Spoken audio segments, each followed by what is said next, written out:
Hello दोस्तों, हमारे channel में आप सभी का स्वागत है। तो मैं आप सबके बीच बहुत ही सुंदर मज़ेदार गीत लाई हूँ।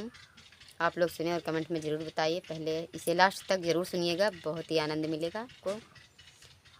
अरे हम हूँ जे रहली हो बरहे बरिस के, अरे बरहे बरिस के।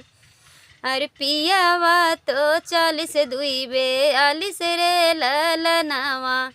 अरे पियावा तो 40 बे 42 रे ललनावा। अरे हम हूँ जे रहली हो बरहे बरिस के, अरे बरहे बरिस के। अरे पियावा तो 42 बे 42 रे ललनावा।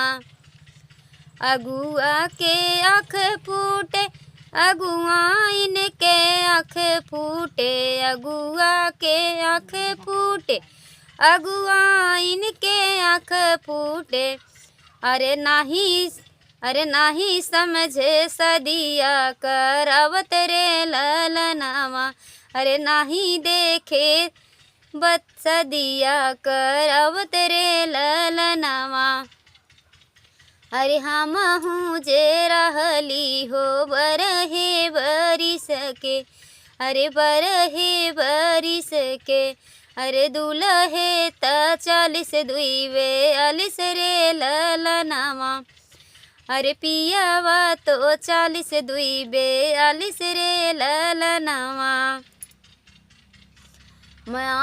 पापा के आँखें फूटे, माई के आँखें फूटे, पापा के आँखें फूटे, अरे मायू के आँख फूटे।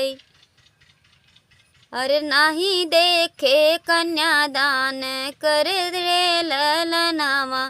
अरे नाही देखे कन्यादान देते रे ललनावा। अरे हम जऊ रहली हो बरहे बरिस के, अरे बरहे बरिस के।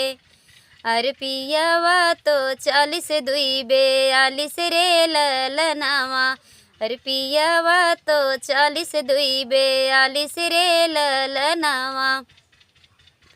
भैया के आँख फूटई, भौजियू के आँख फूटई, अरे भैया के आँख फूटई, भौजियू के आँख फूटई। अरे नाही देखे पौआ पूजत रे ललनावा। अरे नाही देखे पौआ पूजत रे ललनावा। अरे खोजी अइले कैसन मेहमान रे ललनावा। अरे खोजी अइले कैसन बहनोई रे ललनावा।